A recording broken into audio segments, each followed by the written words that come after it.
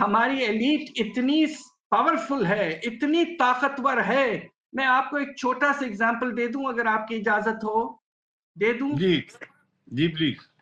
پاکستان میں ہمارے جو زمیندار ہیں 1% فارمرز میں سے، 1% کاشتکاروں میں سے، آپ کو پتا ہے عالم صاحب ان کے پاس کتنی زمین ہے؟ 22%. 22%. جی آفیشل یہ گورنمنٹ کا فگر ہے ایگریکلچرل سینسس کا.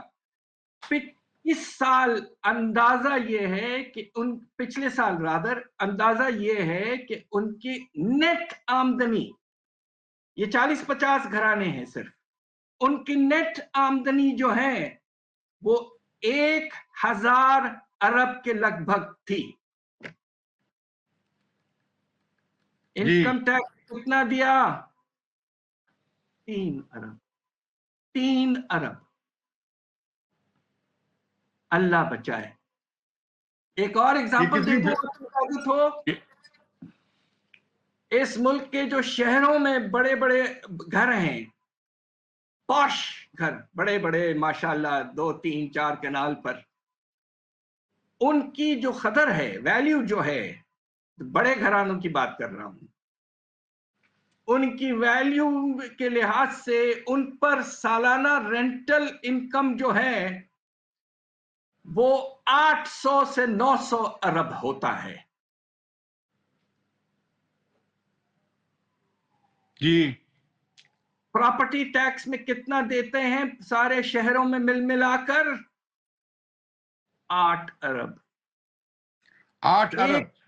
1% بھی نہیں دیتے. یہ حال ہے آپ کا ملک کا، اور نتیجہ یہ کہ جو آپ کا جو انڈائریکٹ ٹیکس کا نظام ہے، اگر آپ سارے اس طرح کی چیزوں کو ملا لیں، ود ہولڈنگ ٹیکسز کو بھی ملا لیں جو انڈائریکٹ ہیں، آپ کو سن کے حیرت ہوگی کہ پاکستان ایک بہت ہی مختلف ملک ہے جس میں انڈائریکٹ ٹیکسز کا شیئر ٹیکسز میں 75% ہے. 75%، یعنی کہ عام شخص 75% دے رہا ہے، اور جو آپ کا امیر طبقہ ہے بہت کم دے رہا ہے. دیکھیے نظام میں تبدیلی. میری کتاب میں میں نے جرت لے کر ایک ایک چیز ثابت کی ہے کہ کن چیزوں میں مراد دی گئی ہے. یہ بہت سالوں کا ریسرچ ہے، اور میں نے پرائم منسٹر صاحب کو بھی یہ پریزنٹیشن دیا تھا پچھلے سال اکتوبر میں.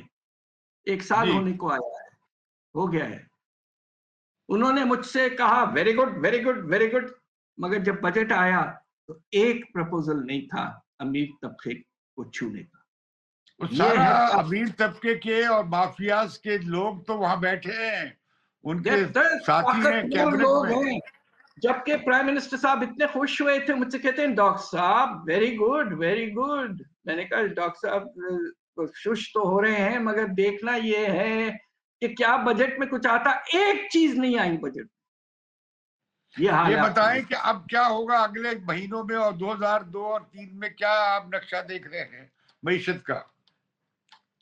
دیکھیے اگر ہم اس سے نکل آئیں اور ہمارا کرنٹ اکاؤنٹ ڈیفیسٹ جو ہے، جو تجارتی خسارہ جو ہے، آپ کو تو حیرت ہوگی. آپ نے تو دیکھا ہوگا کہ پچھلے 4 مہینے میں 5 ارب ڈالر کا خسارہ ہو چکا ہے. خطرہ یہ ہے کہ یہ اسی رفتار سے چلتا رہے تو سال میں آپ کا تجارتی خسارہ 15 ارب ڈالر ہو سکتا ہے. اور ساتھ ساتھ قرضوں کی واپسی کا جو آپ کی پیمنٹ کرنی ہے 11 سے 12 ارب ڈالر. پاکستان کو اس وقت خساروں اور قرضوں کی واپسی کرنے کے لیے اس سال 25 کم از کم سے 26 ارب ڈالر چاہیے. کہاں سے آئیں گے؟ اور قرضوں کے لیے 11 اور تجارتی خسارہ 15. یہ پیسے کہاں سے آئیں گے؟ اسی لیے تو ہم بیٹھ کے، اگر آپ اجازت دیں تو ایک ذرا سخت لفظ استعمال کر لوں، جی اس لیے ہم IMF کے سامنے لنگے ہو گئے. جی اس لیے کہ اگر آپ آئی ایم ایف کے پنجے سے نکلنے کی کوشش کرتے تو آپ کہاں سے لائیں گے یہ $26 بلین؟ سعودی عرب سے لے لیں گے، چین سے لے لیں گے، کشکول بڑھا دیں گے، لیتے رہے ہیں نا ماضی میں۔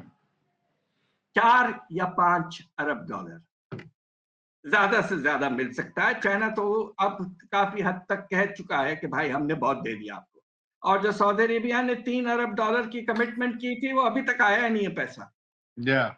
کون آپ کو پیسہ دے گا جب لوگوں کو خطرہ یہ موجود ہے کہ بھائی یہ واپس نہیں کر پائیں گے شاید۔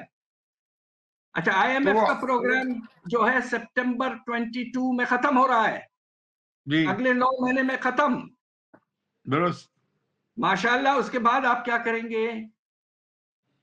تو آپ کو سوچنا چاہیے تھا۔ ہم نے پہلے جب حکومت آئی تھی، میری جب بات ہوئی تھی، میں نے پرائم منسٹر سے کہا پرائم منسٹر صاحب ہو سکے تو کوشش کریے کہ ہم سیلف ریلائنس کی طرف آہستہ آہستہ آگے بڑھیں، اور اس پہ میں اور اسد عمر نے بھی کچھ کام کیا تھا، مگر وقت آنے پر وہی طبقہ جو ہے جس کو آسانی چاہیے، جو نہیں چاہتے کہ بوجھ بڑھے، انہوں نے فورس کیا کہ ہم آئی ایم ایف کے ساتھ جا کے پروگرام دستخط کر لیں اور آئی ایم ایف کی جال میں پھنس جائیں۔ اب تو پوزیشن یہ ہے کہ چونکہ دنیا کا سپر پاور ہم سے کچھ تھوڑا ناراض ہے اور وہ آئی ایم ایف کا سب سے بڑا ممبر ہے ایگزیکٹو بورڈ کا، تو آپ کو اندازہ ہوگا کہ پریشر کہاں سے بھی آ رہا ہے۔ تو آپ کیا ایمپلوئر دیکھ رہے ہیں، آپ بینکرپسی دیکھ رہے ہیں، آپ ایکسپلوژن دیکھ رہے ہیں؟ مجھے تو اکنامک ایمپلوژن ہوتا نظر آ رہا ہے۔ اس کا بہت زیادہ خطرہ خدا نخواستہ موجود ہے۔ مجھے آپ یہ بتائیے، پولیٹیکل اکانومی کا سوال ہے کہ چھوٹی سی آپ کی پدی سی معیشت ہے، آپ کا اکنامک بیس، اس کے اوپر جو سپر سٹرکچر ہے وہ اتنا ہیوج ہے کہ ہم کہتے ہیں ہم 5ویں بڑی فوج ہے، ہم ایٹامک پاور ہیں، ہماری اتنی اسٹینڈنگ آرمی ہے، ہماری اتنی بیوروکریسی ہے، ہماری اتنی ہیوج فیڈرل گورنمنٹ ہے 18ویں ترمیم کے باوجود۔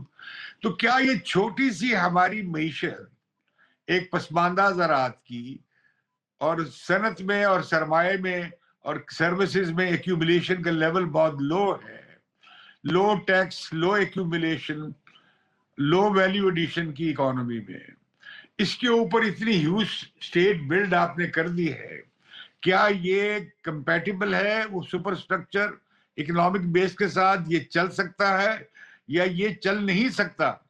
دوسری بات یہ ہے کہ یہ ڈیپینڈنٹ اکانومی ہے، کیا اس کا کرائسس اپنی آخری پوائنٹ پہ نہیں پہنچ گیا؟ یہ 2 سوال ہیں میرے آپ سے۔ بہت اہم سوال، اور یہ سوال اس لیے آئے ہیں کہ آپ نے بھی اپنی پوری زندگی پاکستان کے معاشی حالات کو دیکھا ہے، اوپر نیچے، اتار چڑھاؤ۔ میں آپ کو کچھ اعداد شمار پیش کر دیتا ہوں تو اس سے آپ کو فوراً اندازہ ہو جائے گا کہ یہ جو سپر سٹرکچر ہے، جو برڈن ہے، بوجھ ہے، وہ کتنا بڑا ہے۔ سب سے پہلے قرضوں کی سود 3100 ارب، 3100 ارب۔ نمبر 2، ڈیفنس پہ خرچہ 1800 ارب۔ سول پینشنز پہ چاروں پروونشل گورنمنٹ اور فیڈرل گورنمنٹ ملا لیں، پینشن کا سالانہ بل سول جو امپلائیز ہیں ان کا 600 ارب۔ اور پھر اس کے اوپر ابھی تک کہانی پوری نہیں ہوئی، آپ کے ماشاءاللہ 200 عدد اسٹیٹ انٹرپرائزز جو ہیں۔ نہیں، فوجی پینشن کتنی ہے؟ 400-450 ارب، وہ میں نے 1700 میں ملا دیا، 1700 ارب میں نے ملا دیا تھا آرمی کے پینشن کو۔ 1800 ارب میں